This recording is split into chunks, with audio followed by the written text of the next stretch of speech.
Ayan po, at magandang araw po sa inyo. Ay gabi po pala dito sa akin, ano? At siyempre, sa lahat po ng mga subscriber ko ay nais ko po munang ipahatid ang aking mapagpalang pagbati sa inyong lahat. Sana ay ligtas kayo sa lahat ng uri ng kapahamakan. Ligtas kayo dito sa mga kumakalat na mga sakit ngayon. Napakarami po ang mga pasyente dyan sa National Kidney Institute. Ano po? Loaded na po yung hospital dahil po sa leptospirosis. Ano po? Pakaingat po kayo. At siyempre, lagi ko lamang po dito pinagdarasal na sa halip na kamalasan, sa halip ng mga sakit ang darating sa inyo, swerteng walang katapusan na lamang ang dumating sa inyo.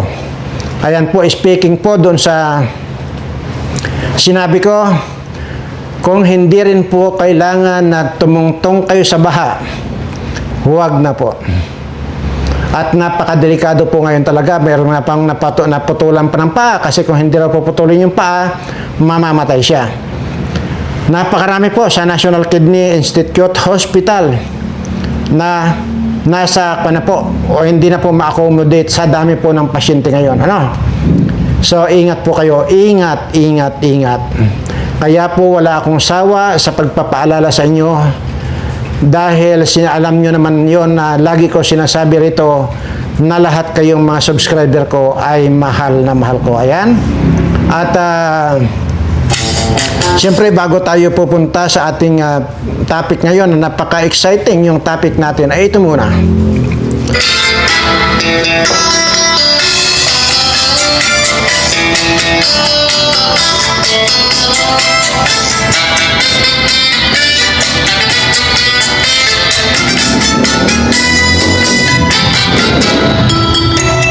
Ayan, oh, tama na yan, tama na. Ayan, ha? Okay. So, kahapon po, sinabi ko sa inyo, dahil itim na baro yung suot ko kahapon, ay ito po ngayon, sinabi ko sa inyo na ngayon susuotin ko ay mukhang itim pa rin. Mukhang itim pa rin, pero hindi po itim ito. Kahapon itim. At saka tingnan nyo lang po yung design. Magkaiba. Yun po yung sinasabi ko, napapagkamalan po kasi tayo rito na nag-iisa lang daw yung damit ko. Anyway, hindi naman talaga dapat patulan yung mga ganyang tao. At wala, as in talagang walang kwan. Kaya ko lang siya binanggit ito ngayon dahil ito na yung last na po ito na pagre-react ko doon sa mga nagsasabi. Actually, dalawa po yung nagsasabi na nag-iisa lang daw yung damit ko. Pero last na po ito ng pagre-react ko at hindi na po naman kapatol-patol. At tingnan mo lang yung design. Yung kahapon itim, ito naman po ay mukhang itim. Pero hindi po itim yan. At yung design po, malayong magkaiba. Ayun. So, tapos na po tayo dyan. Wala na rin po kayong maaasahan pa na magre-react pa ako. Ano? So, sundan yun lang po yung mga sinusuot ko para yun na lang po ang magsasabi sa inyo. Hindi na po kailangan magpaliwanag ako. Ano? Ngayon, ang topic po natin ngayon na mahalagang topic natin ay paalala ko lang po sa inyo lahat. Maging sa kalingap, sa lahat ng kalingap, ano man yan, reactor man yan, o mismong ang kalingap, si Kuya Bal Santos Matubang, si Kuya Rab, paalala lang po ito, paalala. At sasabihin ko lang po ang totoo. Napakadelikado po at nakakatakot pakisamahan yang mga bobo at tanga. Nakakamatay po yan. Ngayon, kung ang tanong, sino ba yung namatay na? Hindi po literal na namatay na. Pero napakalaking problema. Kaya po ang sinasabi ko rito, iwasan nyo na po yung mga taong bobo at mga tanga. Kagaya po nitong si Hansel. Bobo, pero nakagawa ng gulo. No? So, dahil sa katangahan, ang sinasabi niya ay Anak ko yan, hindi ko po pwedeng pabayaan yan. Ayaw kong nababas yung yung anak ko. Yan din. Yang salitang yan na sinabi ni Hansel, yan din yung binitawang salita nitong tatay ni Krista. Okay. Bagamat nagsorry na, bagamat humingi na ng tawad or pasensya doon sa nagawa niya, same.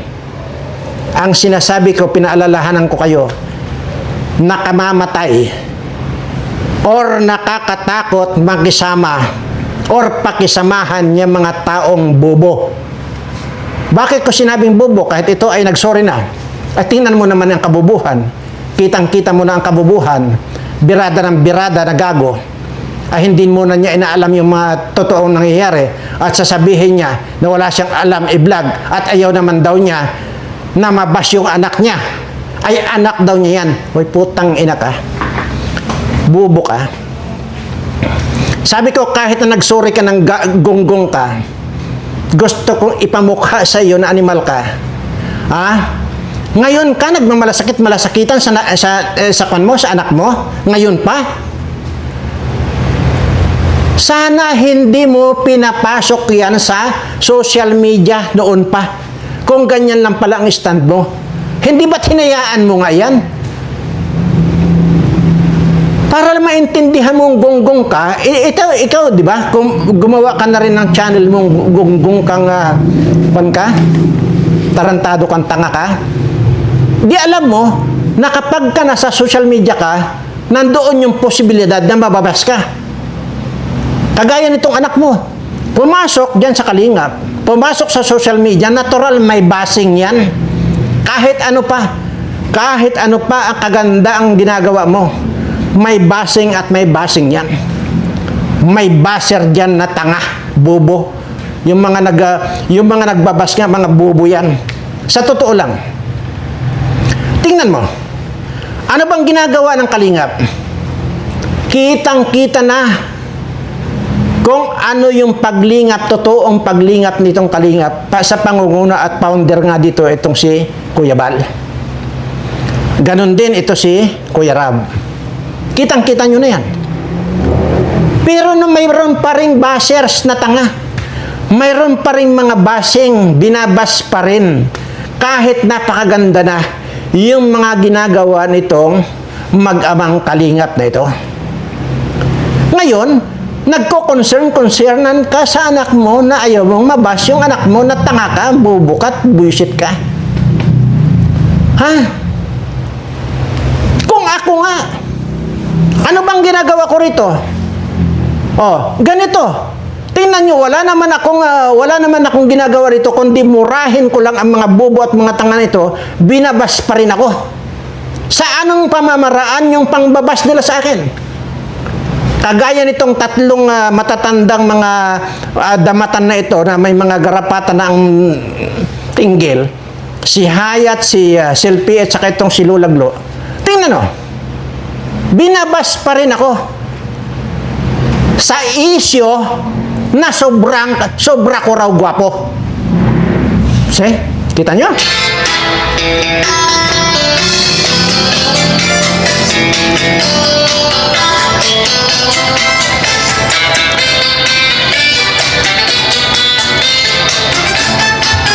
Kaya naman talagang panito, grabe, naglalaway sa kagustuhan nilang maangkin ako. Iyan yun. Tingnan nyo. May ginagawa ba akong masama? Wala akong ginagawang masama. Pinupuna ka lang itong mga tarantadong mga bobo at mga tanga. Ngayon, nadagdagan ng tanga, nandyan pa sa Kalingap. Tanginan nyo. Kalingap pa mismo ito. Itong tanga na ito. Binas ng binas, itong si Rab. Dahil doon sa katangahan ng pagla-live niya. Ni hindi man lang niya nasabing, ay sorry po, hindi po, mali po yung mga pangbabas ninyo na yan. Dapat ganun na tanga ka. Nandiyan ka sa Kalingap, nabubo ka. Kaya yun nga sinasabi ko sa inyo. Di ba? Mayroon ba Lahat yan mga kung ano pa rin, kahit na sino pang membro ng Kalingap or sino pang reactor or sino pa yung nagmamalasakit sa Kalingap, wala akong naringgan sa inyo na makikipaglaban ng patayan para sa Kalingap dahil sa paninindigang alam mo na tama yung ginagawa ng Kalingap. Dahil ako, alam kong wala akong nakitang mali, kaya ano yung mga nandyan, sinasabi ko,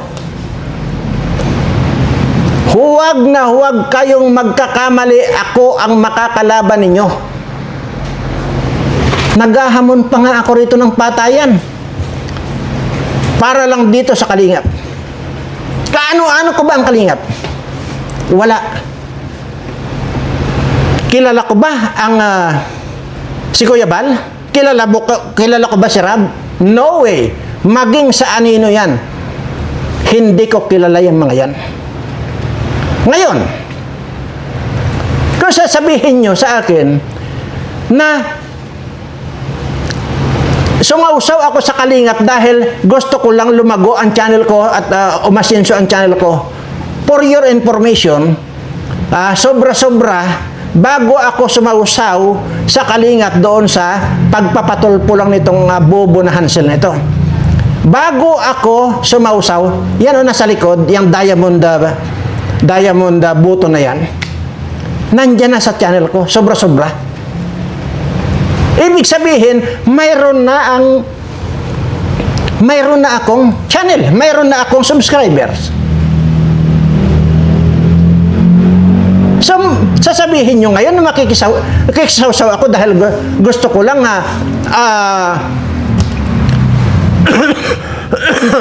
lumago ang channel ko.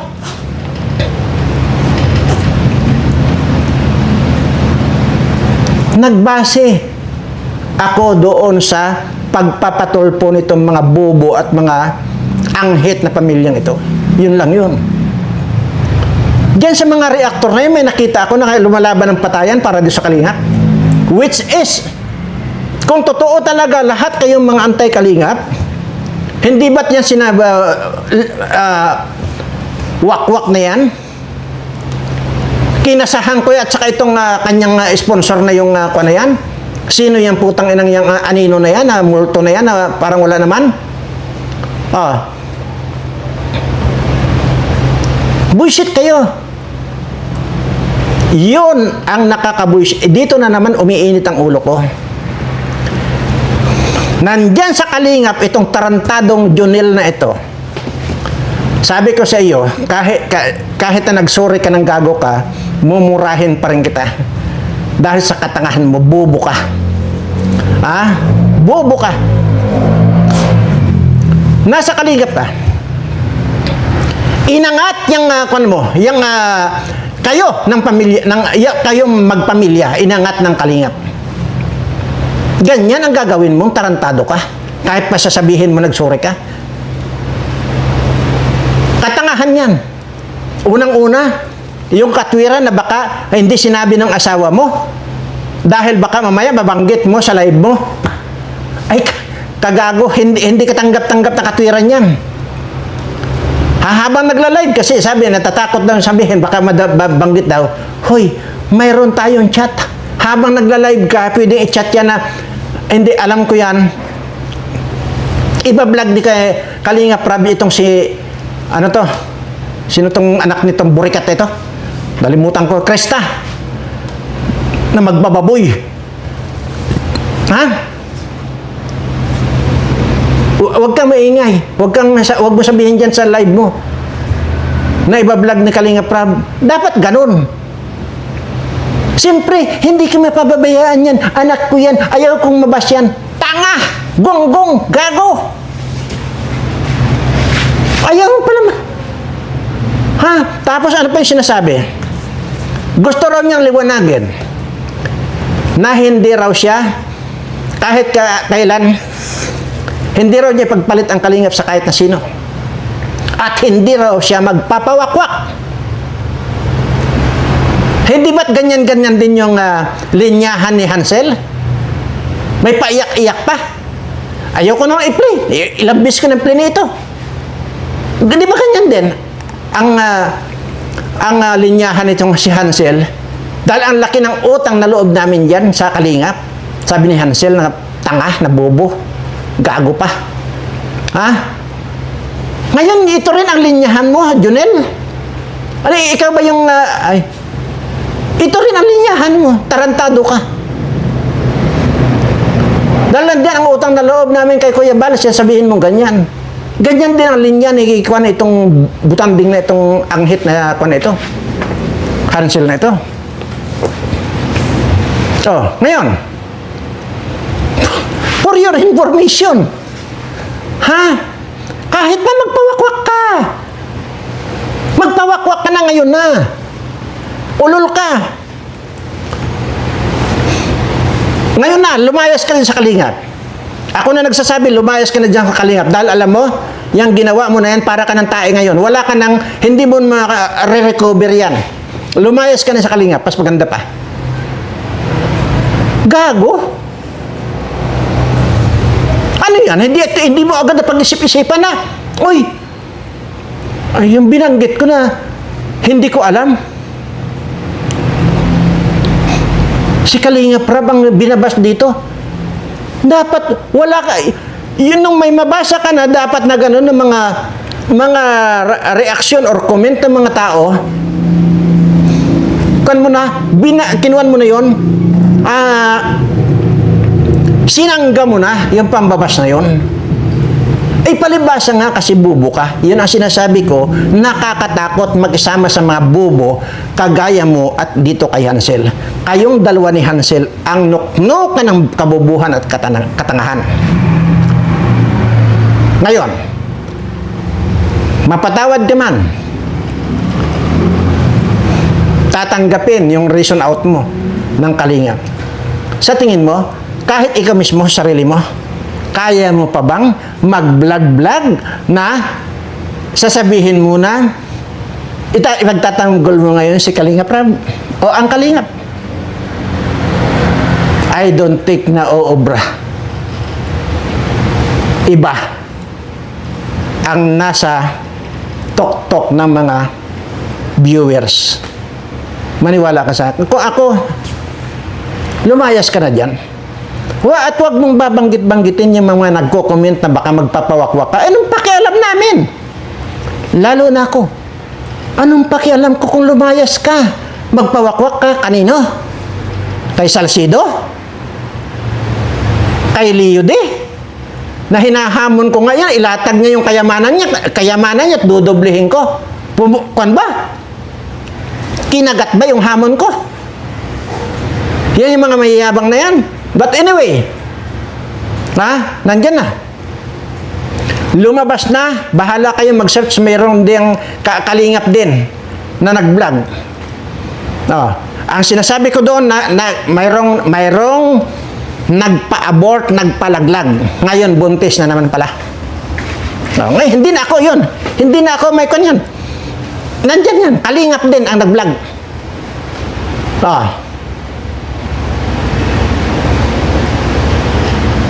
Kaya, tapos sasabihin nyo dati sa akin na below the belt ako, mga putang ina nyo, lahat kayo.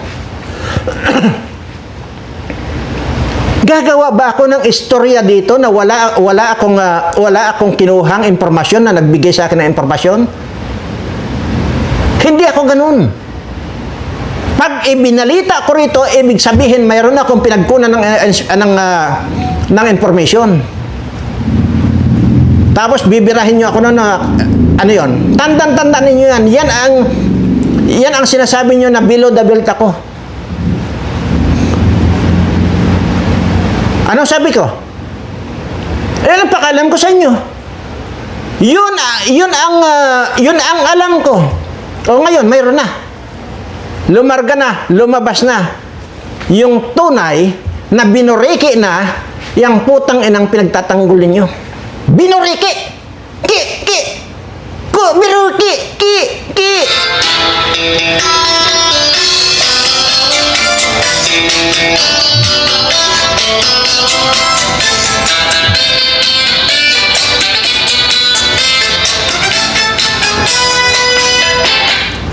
supposed to be nasa kalingap kayo. Kayo dapat ang magtanggol. Hindi man kayo lalaban ng makikipagpatayan, magtanggol kayo. Nandiyan kayo sa kalingap. Mga buwaka ng ina ninyo, ginagamit nyo lang naman ang kalingap. Sa totoo lang. Niwala ko na rin ka na ganyan. Balikan nyo yung mga video ko. At yan ay kanyan. Kuan pa yan, hindi ko na matandaan yung title, pero ang alam ko, basta makikipaglaban ako ng patayan. Kayo nasa kalingap. Ikaw, Jonel, nasa kalingap ka. Pinabayaan mo na ibas itong si Rab. Buisit kang tanga ka. Tanga.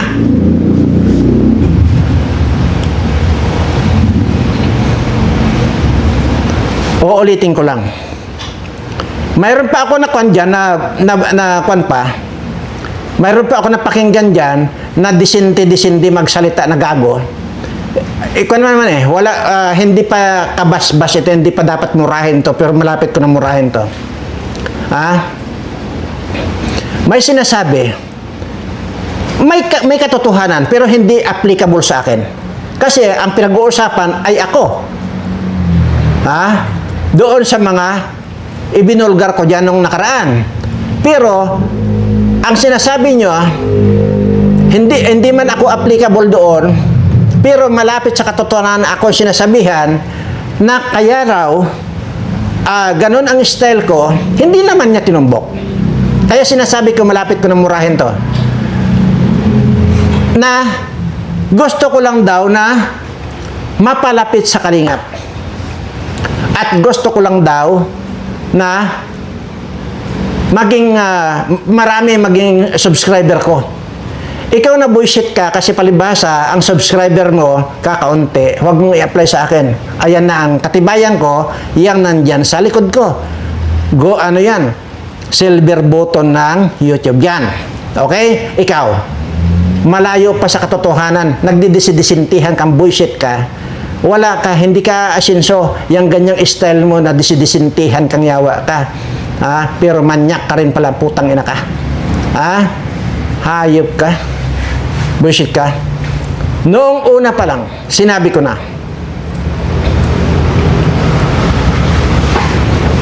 nag-react ako dito sa mga putang inang mga tangang pamilya na ito. Itong anghit na pamilyang ito. Dahil nakita ko, sabi ko, nasubaybayan ko kung papaanong inangat ang buhay nitong gagong anghit na ito. Doon ako galit na galit. Hindi ibig sabihin lalapit ako sa kalingap. Tanga! Sinabi ko rin dyan, if ever man ka ko opiran ako na maging nandyan or reactor ng kalingap, hindi po pwede.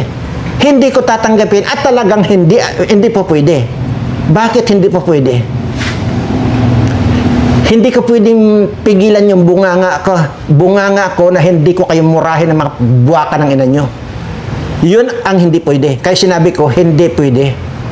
Kahit opiran ako. Hindi ko tatanggapin. Sinabi ko na yan. Yun ang panindigan ko at yun ang tandaan ninyo na baka balang araw nakita nyo na kalingap reactor na pala ako or nandiyan ako sa kalingap. Tandaan ninyo. Itong sinabi ko, hindi mangyayari yan. So, anong purpose ko? Nung pagsawsaw, hindi ibig sabihin nun na gusto ko lang mapalapit sa kalingap. Mga bullshit kasi kayo ang maliwanag na gumagamit sa kalingap ng mga bobo kayo. Mga tarantado kayo. Hindi ko kailangan ang lumapit sa kahit na sino. At hindi ko rin kailangan ang kung ano pa. Kaya kayo na nandyan sa kalingap, kagaya nitong si Jonel na bobo, abay mag-isip-isip kayo. Kung saan yung sarili ninyo. Kung talaga bang nasa kalingap kayo. Kung alanganin kayo at malasado kayo, lumayas na kayo agad yan. O kagaya nitong si Junel na ito na tanga.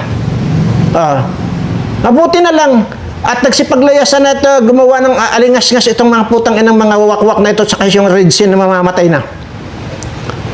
Iyon yung mga malasado. Lumabas na. Kaya kung ganyan kayo, lumayas na rin kayo dyan. Ikaw, lalo ka na, Junel, lumayas ka dyan sa Kalingap. Hindi.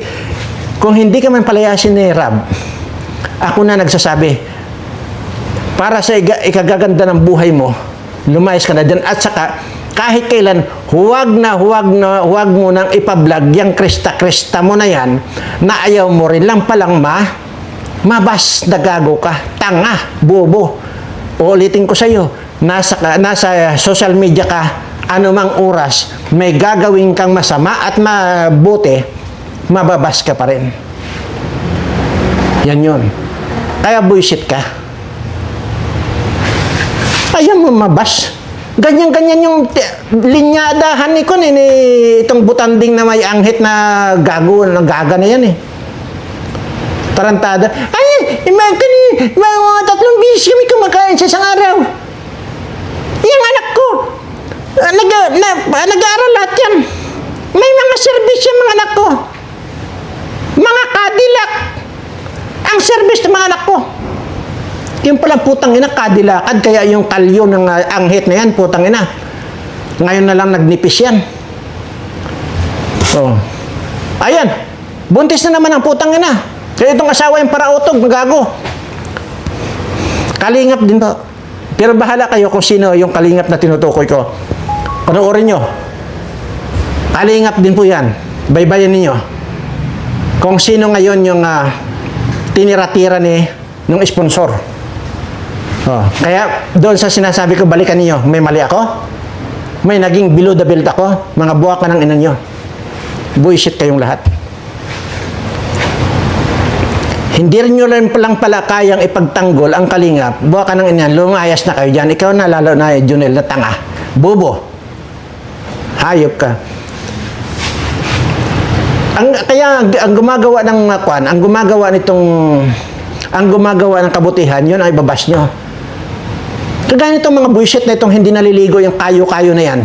Yung adorable kayo na, tingnan nyo, ang bantot-bantot tingnan. Tingnan mo yung sakalam-sakalam na yun, ang haba-haba ng balbas, diyan na napunta ang utak niya sa balbas niya. Ganon din yung abogadong tanga, abogadong gago, abogadong walang kaso. Diyan pa kumampi sa mga tarantadong mga taong ito. Anyway, nandyan naman yung hamon ko lahat. Patusin ninyo kung gusto nyo patusin, mga buwakan ng ina nyo. Nandito lang ako. Maraming salamat po at doon po sa mga subscriber ko. Siyempre, muli, sorry po. Dito sa naging magaspang na naman ako. Sorry po talaga. Pero, gusto ko lang pong idiin yung sinasabi ko na maging kayo ng mga subscriber ko. Pag alam nyo na yung taong bubo at tanga, lumayo kayo. At saka, idugtong ko na rin to para mahaba na tayo. Yun pong kakilala ko. Alam ko kung nanonood ka. Hindi ko nababanggitin ang pangalan mo. Alam ko na kaya ka nagpapakahirap dyan sa abroad dahil gusto mong maging maayos ang pamilya mo. Huwag mo nang pangarapin yan. Umuwi ka na rito dahil habang nagpapakahirap ka dyan sa abroad, nagpapaiyot naman yung asawa mo rito kung kani-kanino. Ayan lang. Umuwi ka na rito. Kilala mo ako. So, hindi ko na kailangan na banggitin pa ang pangalan mo. Anyway, maraming salamat po at sa lahat po ng aking mga subscriber. Mahal na mahal ko po kayong lahat.